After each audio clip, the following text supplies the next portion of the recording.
Turn it off. Shut that thing off. There we go. Yes, sir. All right, y'all. Here we go. Dang, I didn't know I set it for 5:05. I thought I set it for 10 after. So I'm a little late. Got a few people already in there. Dang. Okay, cool. Like 4 or 5 people already. Already got Savage WMMA in the house. What's he talking? Let's see.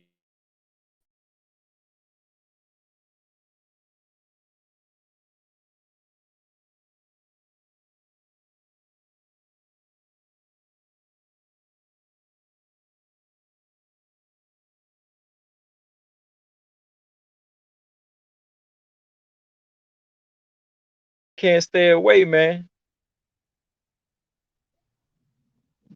He can't stay away from the game, man. I told you, man. But yeah, man. Let's see. I'm just getting on here for a little bit, man. I want to switch it up, talk some boxing, and talk about Clarissa Shields and her transition into MMA from boxing. And I want to address the boxing fans again. So yeah, you know, uh, I've been waiting, man. I've been waiting to talk to some boxing fans that want to discuss Clarissa with me, man. I've been wanting to do that. Like, I don't like the battle. I don't like the battle too often because you know that I'm just chilling. But that's one battle I'll take all day. That's one battle I will take for real. But yeah, we here to talk some boxing today, man. Talk some boxing, and like I said, talk Clarissa Shields. If y'all want to talk some WMMA, y'all got some questions, we can do that, man. Um, let's see, Jaron Boots Ennis, man. Like,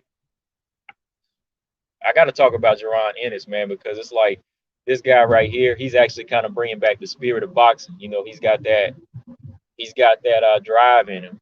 Jaron Boots Ennis got that drive that some of these other fighters just don't have right now. I mean, it may be because he's young. I don't want to push it overboard, but you know what I mean? Like I know whenever some fighters they get to a certain level, they kind of start chilling out. Keith Thurman, he was the same way. You know, Keith was the same way, but I'm hoping that Jaron Boots Ennis he stays in the same realm that he's been talking. I hope so. But yeah, let's talk about Jaron Boots Ennis a little bit. Want to talk about how much of a threat he is. Is he a potential threat for these guys like Spence and Crawford? Uh, who he should fight next, and is he really ready for a title shot? I want to talk about that.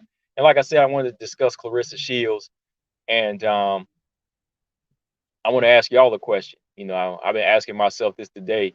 Do y'all think do y'all think Clarissa Shields can become a two-sport champion? Do you think she can really hold a belt in boxing and hold a belt in mixed martial arts? I mean, it doesn't necessarily have to be the UFC, but would she be able to hold a belt in like PFL or something? Could she get a belt from PFL and be a champion in boxing? That's the question. That's something I'm kind of thinking about. But yeah, let's jump back up here, y'all. Last Saturday, Jaron Boots Ennis, he did his thing. He made a big statement. He became the first man to knock out Sergey Lipinets. Boots, he put it on Lipinets. I mean, any way he wanted it. He was boxing, punching. He was a boxer, puncher, the body puncher, switching stances, southpaw to orthodox, uh, fighting in the pocket. I know some people will say Lipinets is a small guy, but he's a small, experienced guy. He should know what to do.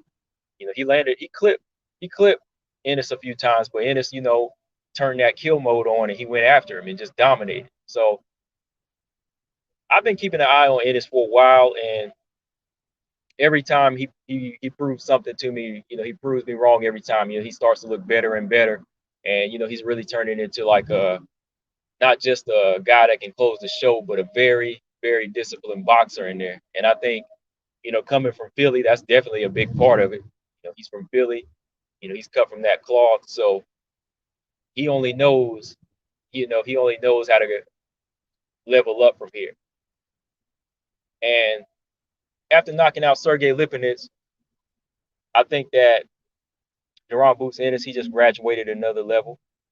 And I think that when guys want to make claim to be the next thing, the next threat, the title contender, you got to graduate levels. You know what I mean? You just can't keep fighting easy opponents or cans. You got to graduate. And I think they're moving Ennis the right way.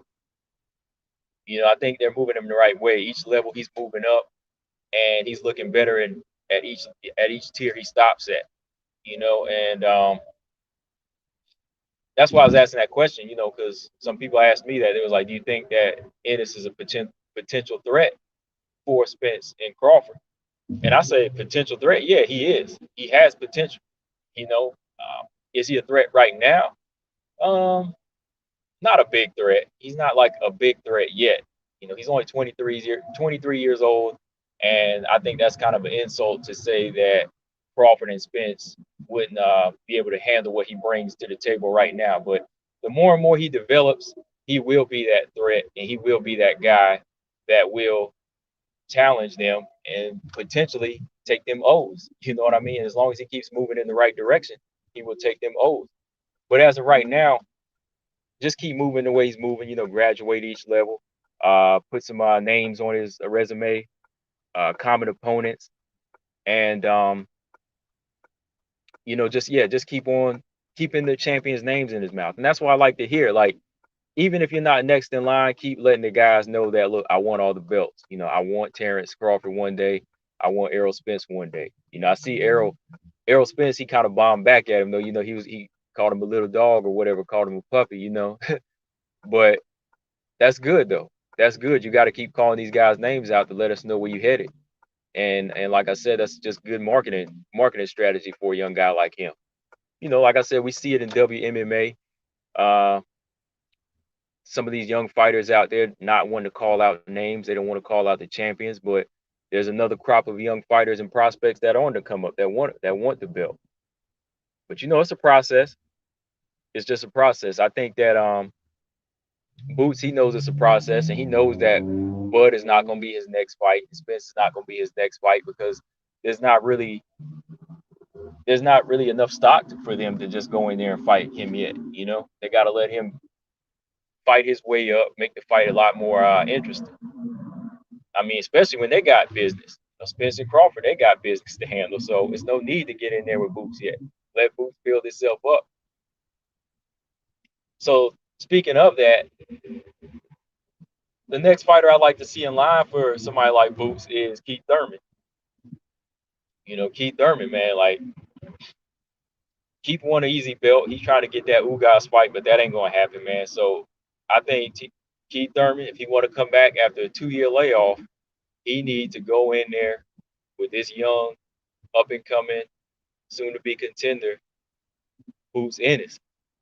Now, will he take that fight? I don't know. Now I know Boots would take that fight because that's a name. He could say, look, that's a name that Spence or Crawford didn't get. And right now, coming off a 2-year layoff, I see Boots going in there and dominate. Jaron Boots just got too much going for him right now.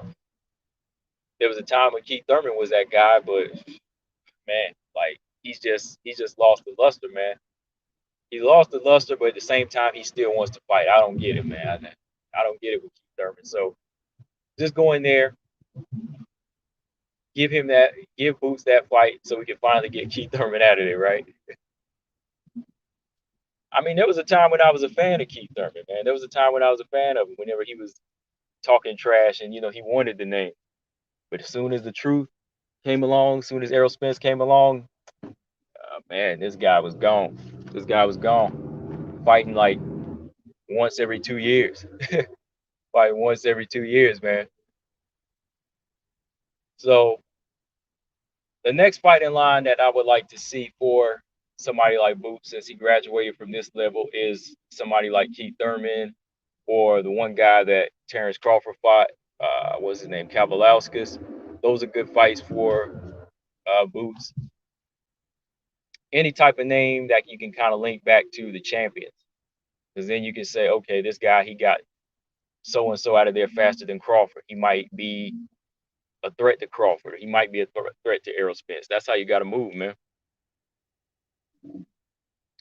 That's just a part of the game. If you really want to move a guy the right way, you really want to be a champion. You just can't keep feeding the guy C's and D's.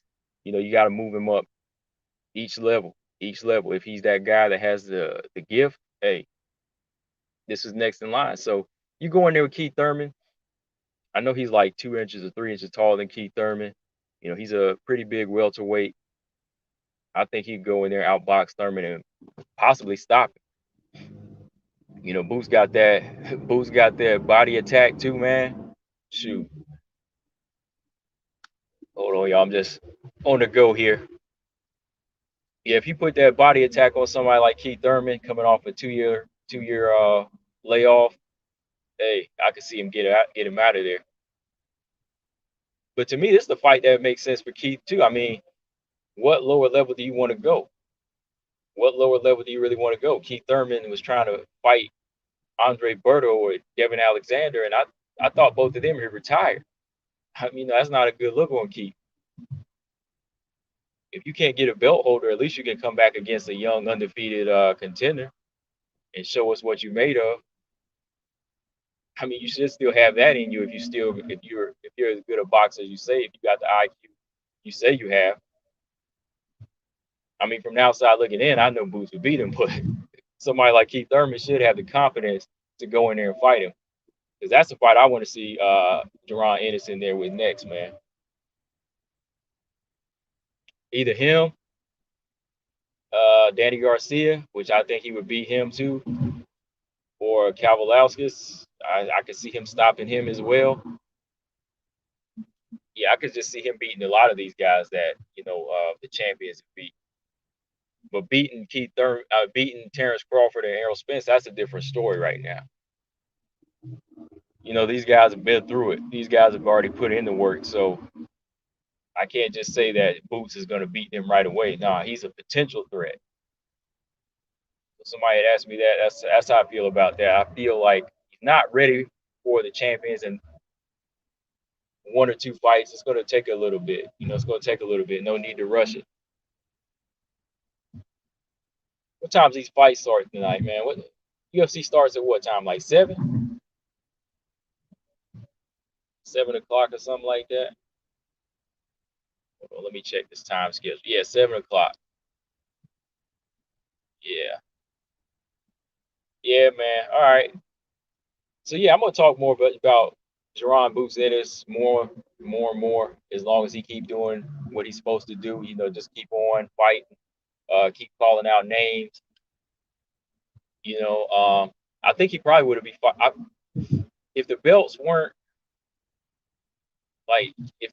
unified on Spencer's side, and if Ugas wasn't tied up, and same with Terrence Crawford, I could see Boots probably fighting for like a vacant title. Like somewhere along the lines, he would go for a vacant title if there was just one sitting out there. But right now, the belts are tied up to be unified on one side, and then Crawford's just on his side with his belt right now. Like I still don't know the deal with Terrence right now, like who his opponent is. What I did a video like 3 weeks ago. Terrence Crawford was supposed to have an opponent name, right? Like, damn, 3 weeks have passed. He still ain't have an opponent, man. Like, damn. That's the thing about boxing, y'all. Like, as a whole, right now, boxing has just been very dry,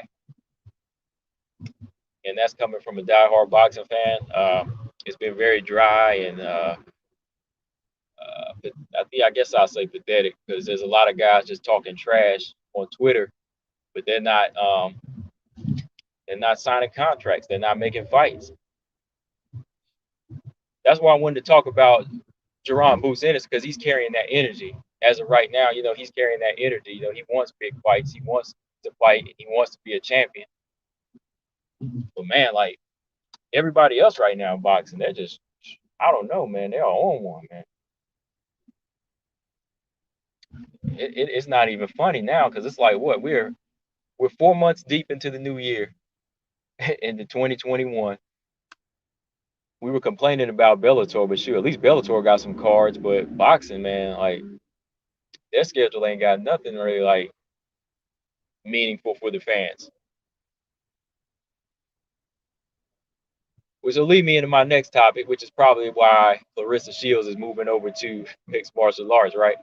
You know, Clarissa going over to MMA for quite a few reasons. You know, I know she wants to challenge herself, but just like she said, she's going over to MMA because she thinks that the women over in WMMA get more respect and they get more, they damn sure get more money. You know, they get more money and they get more respect, and there's more of a challenge there. But that challenge is the hardest part. Like you get more money, you get more respect if you're ready for those big challenges. And Clarissa Shields is still it's still up in the air to see if she's ready for those big challenges, man. I mean, you can just move. You can say, okay, I can sign in, I can sign up, I can jump in with the gym, and then boom, get a fight against the less the less the more lesser opponent of an organization. But that's not a guarantee. That's not a guarantee at all, man. Because I was who was I talking about that with? I think I was talking to y'all about that. You know, I was telling y'all like I see it in boxing. It's easy in boxing for a fighter that's 0-0 to go in there against a fighter that's 1 win, 2 wins, or 8 or 9 losses. We pretty much know that 0-0 person's gonna win because he's being fed somebody he can beat. But when you go into MMA, Larissa Shields 0-0 against a Brittany Elkin 3-6, that's not really a guarantee. That's definitely not a guarantee. You look at Roxanne Modaffari's record, you know what I mean? Like almost damn near 20, 30 losses, right? I'm exaggerating, but you know what I mean. That's one of the most dangerous opponents out there. See, all the boxing fans, as soon as they saw her in there with 3-6, they were like, "Yo, she gonna knock this girl out." You know what I mean? They're already talking about her knocking this girl out and just doing whatever. But I'm like, "Oh no, y'all ain't familiar with Brittany Elkin." Like I was telling y'all the other day in my video, you know, Brittany Elkin, it may not be good with her hands, but she damn sure good on the ground. You know, and she going in there with an 0-0 fighter that doesn't have that type of experience.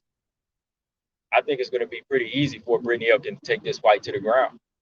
You know, it's definitely going to be easy for her to take it to the ground. I told people in my video a couple of days ago, Brittany Elkin has been busy. You know, this girl, she may have not been taking too many fights in the cage, but she's been busy last year. 7 grappling tournaments, 7 grappling bouts last year in 2020. She was busy. She said, screw the pandemic, I'm still grappling. She went like 4-3 last year in her grappling bouts. So she's working. She's working. Correct me if I'm wrong. What is she, a brown belt? Brittany Elkin's like a brown belt, right? Because I was looking at a little bit of her grappling stuff, and I was like, yo, this girl right here, okay. This is the level that she's going to take to Clarissa.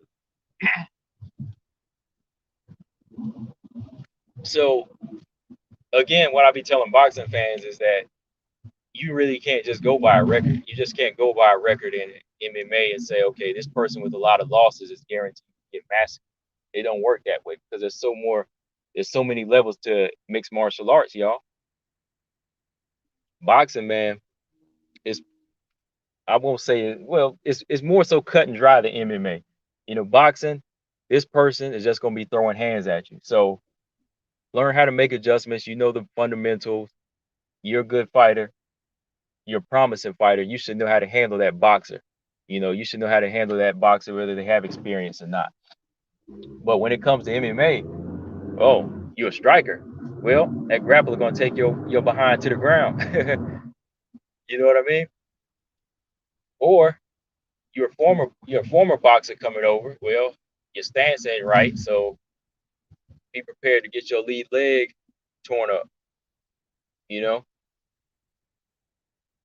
so it's a dangerous thing, man. It's a dangerous thing. Like I want to see Clarissa do good for sure. You know, but I really, me personally, I've said this before. I would have liked to see Clarissa hit that Cage Fury scene.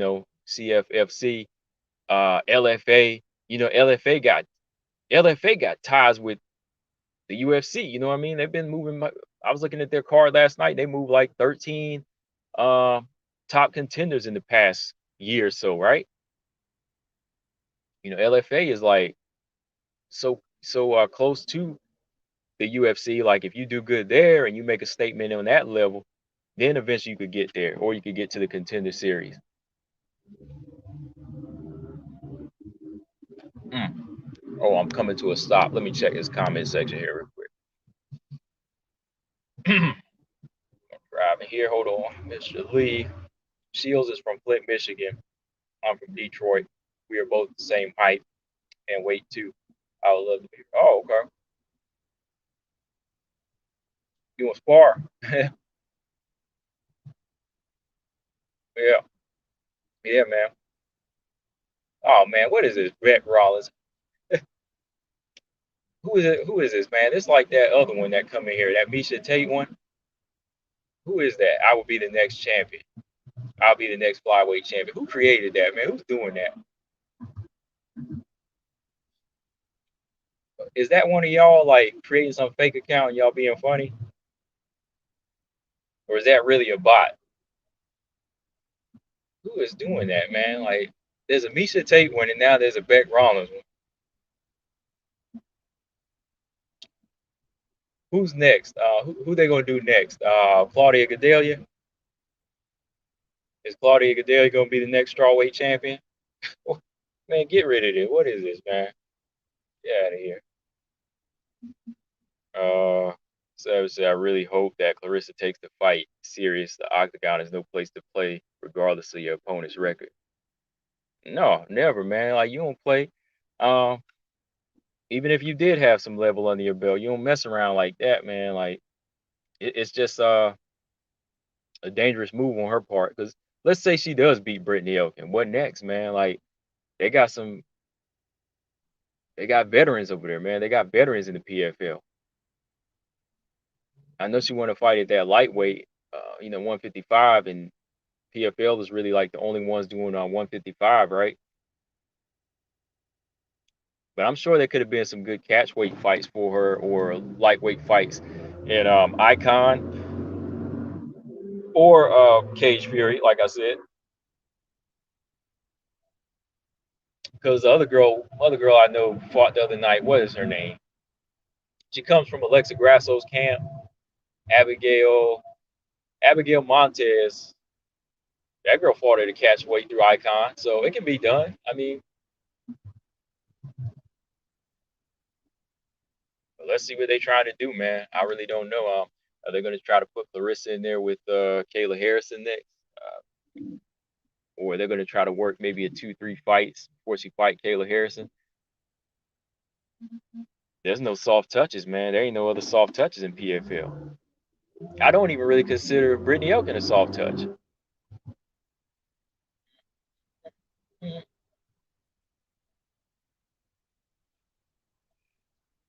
said maybe a spy. disturb, disturb the universe. Yeah, it's funny though. I'm waiting on the Claudia one. If a Claudia Gadelha pops up, then oh boy,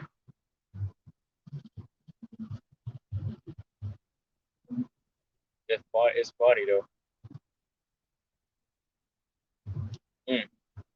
Yeah, so I think Clarissa Shields. Let's answer that question.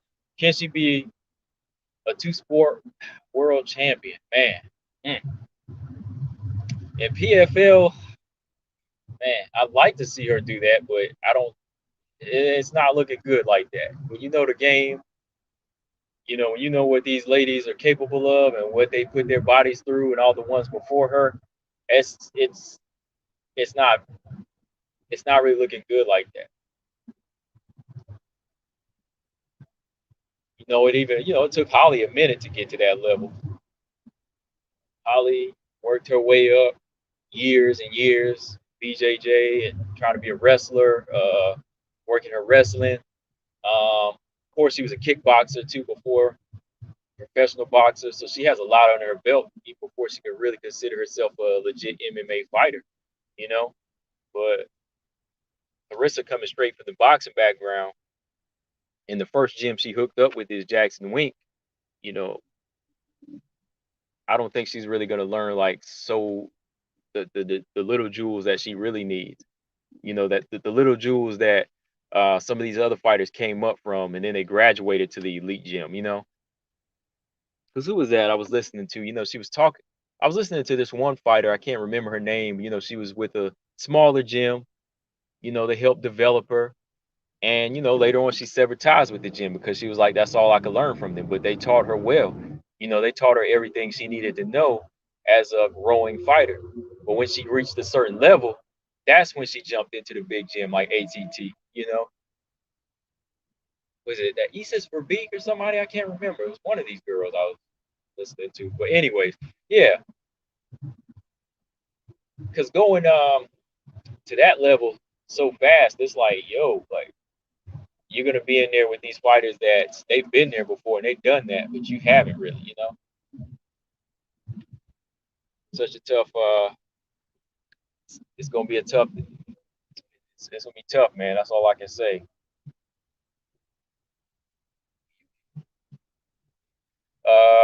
What you say, Mr. Lee? What weight class is Shields going to fight? Lightweight at 155 pounds. Yeah, 155 pounds. It's bout coming up. Hold on one second.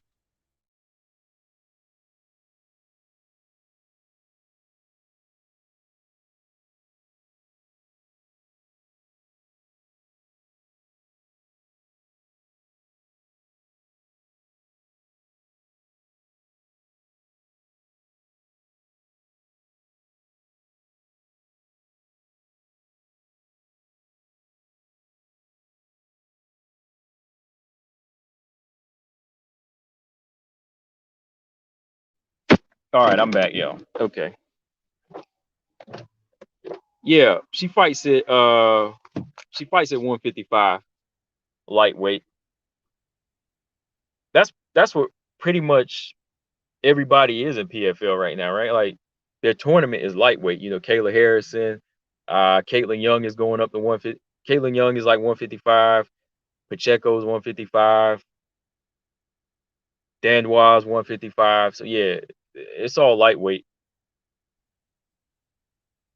which is a division that they don't have in the UFC. So I said that to somebody too. They was like, Clarissa gonna go over to UFC and she's gonna beat Amanda Nunes. I'm like, oh man, like the weight class she's at ain't even Amanda Nunes. Or they said that it was the same. Like they said PFL was the same as the UFC. I was like, no, it's not. There's different levels to it, man. Like you got people fighting in Bellator and the UFC, PFL, Bellator and PFL. They never get to the UFC. You know,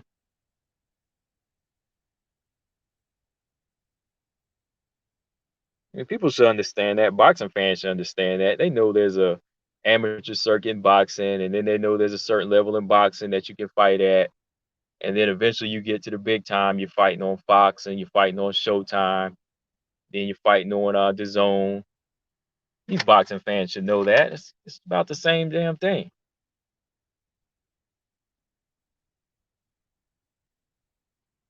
Yep. That's what I was hitting at, man. If you see that Claudio one show up, you know who it is.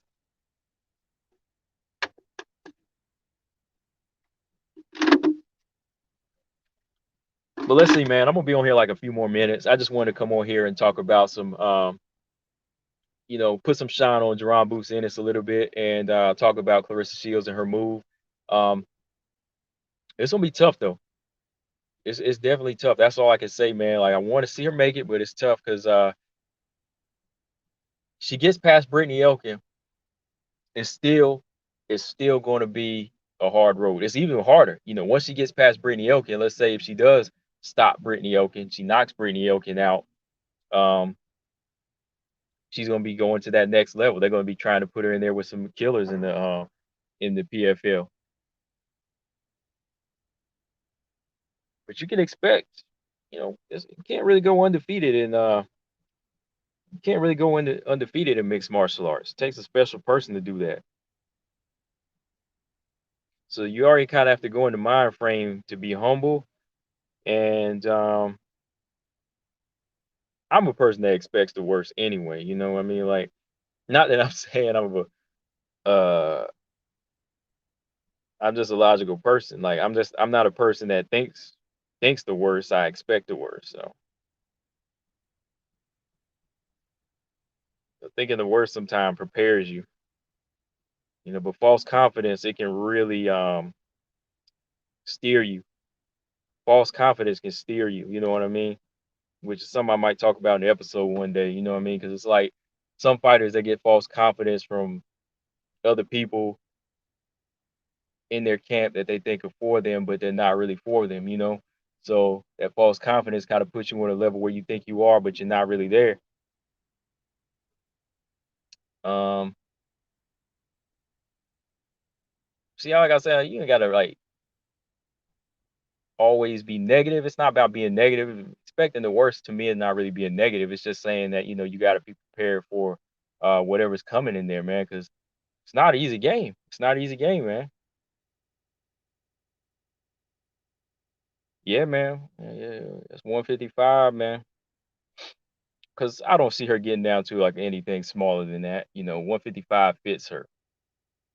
Clarissa going down to anything less than that would probably kill her. Well, I think she could do 145.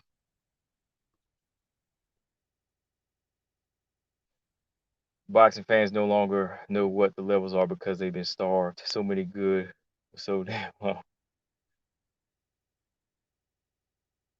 Yeah, too many champions, man. Like boxing got too many champions and too many undefeated people. So you can't really like weed out the best. You can't really weed out the worst because nobody's the best hate to fight each other, you know? Every once in a while you get them fighting each other, but then they'll go right back to just spoiling us. I'm not spoiling us, but just uh screwing the fans over again.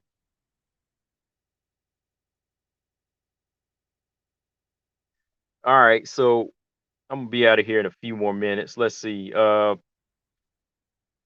right, the preliminaries start at 7 o'clock.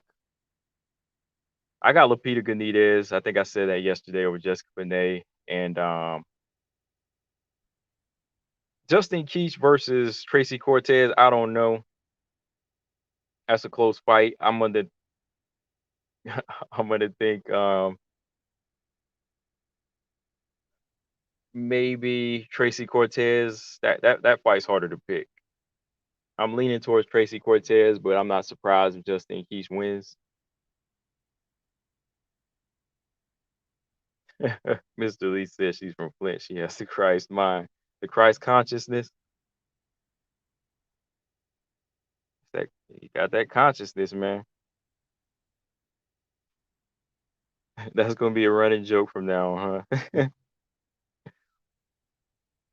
Man, yeah, I don't know, man. Rose is really Rose is digging that grave before the fight even took place. Before the fight even takes place, man. What's going on?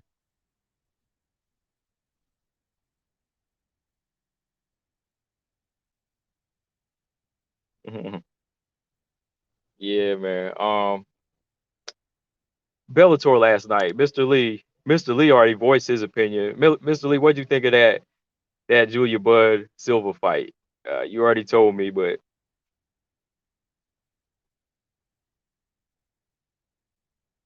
sorry you had to be introduced to Bellator in that fashion, man. Like sometimes, they got good fights sometimes, man. But damn, like that Julia Budd fight, that was a wrong pick, yo.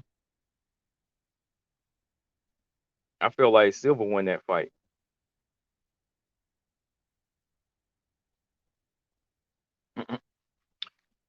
Ooh, he said, "Let's jump in the let's jump in the cage."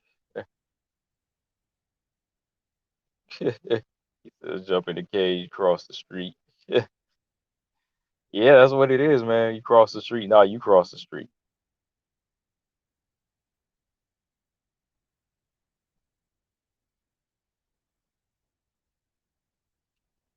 Hold on.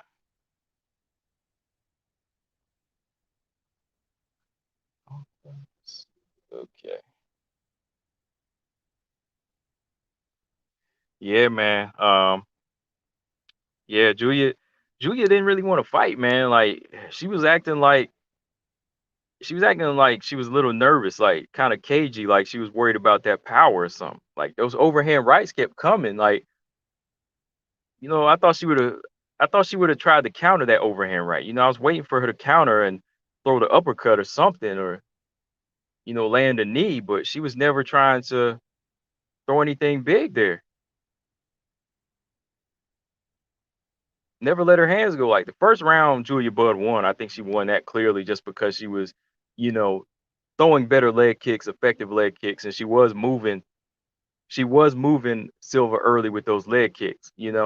But when we got into the second round, Silva just took over. Silva was just much more active. She was busy, landing good punches, good strikes. A little bit of everything, and she was able to fend off the takedown for part of a minute.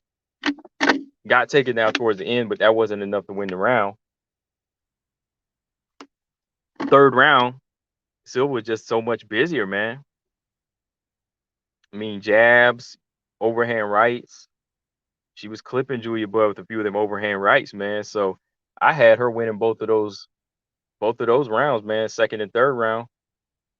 But man, the judges, boy, it's crazy because I knew it was a win where you won't get the win. That's basically how you wrap that type of fight up. If you don't close the show, you're not gonna get it. Like Silva did enough to win, but not win-win. When you don't have a name and you're not ranked, you gotta win, man. You gotta win-win. You gotta knock that person out, or you just gotta straight beat them down till they can't deny it from you. They can't deny the W from you. But when you leave it somewhat close, like off a takedown, off of the takedown, or um, just a few moments where it looked like you struggle, then boom, they'll give it to the favorite just like that. Like I'm not surprised anymore about some of these judges. Some of these scorecards now. Like I can already say, like we know the true winner, but we know which way it's gonna go. Yeah, pretty much it was survival mode, man. She fought to not lose. Yeah, just stayed up long enough to get the gift. Like as long as she didn't get knocked out, as long as she didn't get knocked out or submitted, she was gonna win. What else, man? The Ortega fight was good. The Ortega fight was good until she like scored some knees while Yanez had her hand down. I expected Yanez to do a little bit more, but man, Yanez needs to move her head, yo.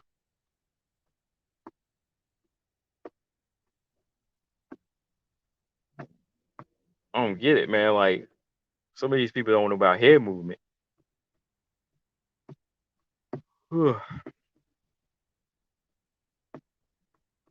Just doing a late grind on a Saturday, and then I got to grind on a Sunday, man. So just kind of chilling out with y'all for a little bit longer, a little bit here, and then I'm gonna take care of some business. Um, Predictions will be up Monday. Yeah, yeah, my predictions will be up Monday, so I'm not gonna hold them off on y'all anymore. Okay, my predictions will be up Monday.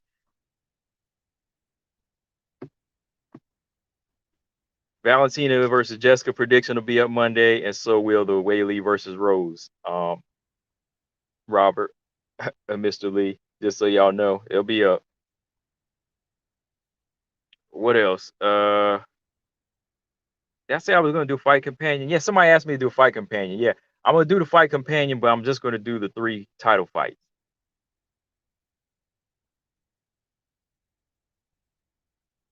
I gotta record this Valentina Jessica one tonight, and if I finish at the right time, because I got a lot of stuff to do today, so if I finish at the right time, I could have it up Sunday.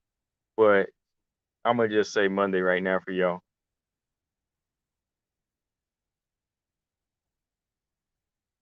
Yeah, yeah, okay, yeah, Lolita asked.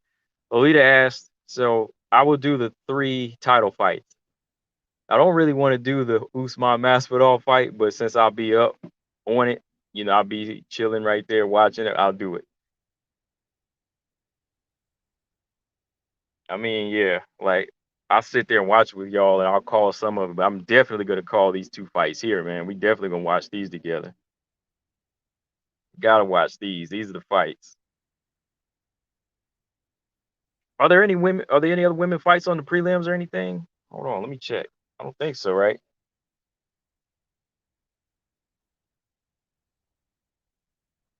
Let's see. UFC 261. Okay, Uriah Hall, early prelims. Damn, early prelims. Boy, they got 5 fights on there. Preliminary card has another 4. No, it's just them. That's it. We only got 2 women fights on the whole card.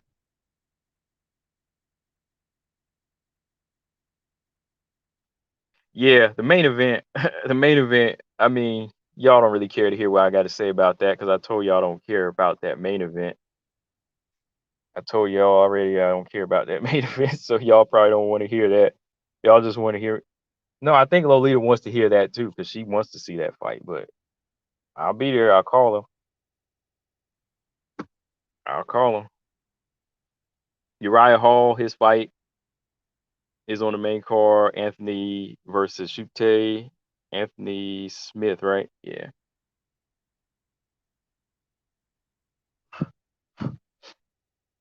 Yeah, I won't do those. I won't do those fights, but yeah, I'll watch them. But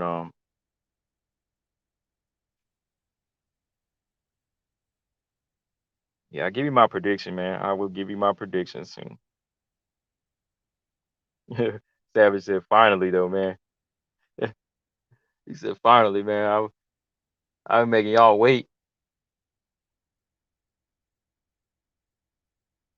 When is the UFC going to have all women's weekend night card? Never. I would like to see that, but I don't think they would ever do that. If you want that, you just got to go straight to Invicta. Invicta's gonna have that for you. Invicta will be back May 21st, man. Oh, okay. Hold on now. Two Beasts, what's going on? Got some good news from Two Beasts here. Shout out to Two Beasts. He said Nang Leon versus Ariane Carnelossi. Strawweight fight. 261. Okay. Okay. There we go. We got another WMMA fight added to the card. Shout out to Two Beasts for coming through with that info before I get off of here. There we go. Got a little something. I'll take that.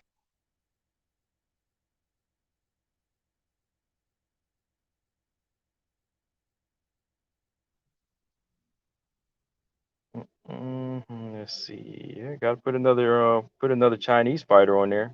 So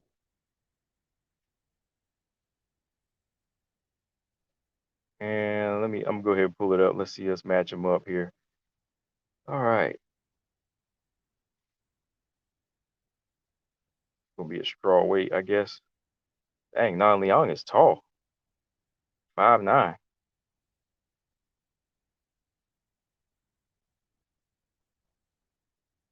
Yeah, you did yours like 3 months ago, man. I was telling y'all I was gonna do them in 3 months. So yeah, go ahead and drop your final thoughts. I'd like to hear your final thoughts, man. But yeah, Nan Liang versus Ariella Carnelossi. That's a good strawweight fight. Those are fresh guys. Those are fresh fighters. Ariella Carnelossi, 12-2. Nan Liang, 15-4.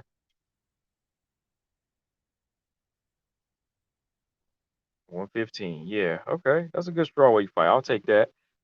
Mr. Lee said Invicta, here I come. Yeah. Invicta's next card is May 21st on what Axe TV, AXS, whatever, Axe TV. Yeah. If you're in Canada, that's what, Fight Network or something like that.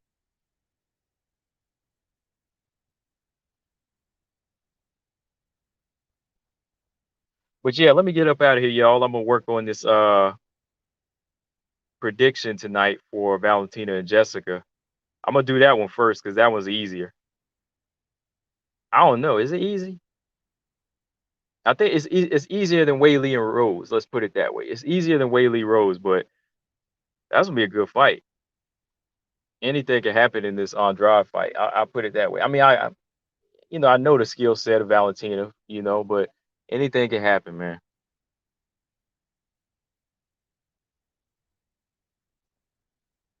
So yeah, I'll work on that tonight. Shoot, if I get it done in time in a timely manner, I'll put it out on a Sunday.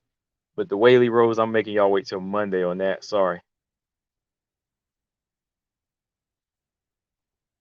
So yeah, man, let's see.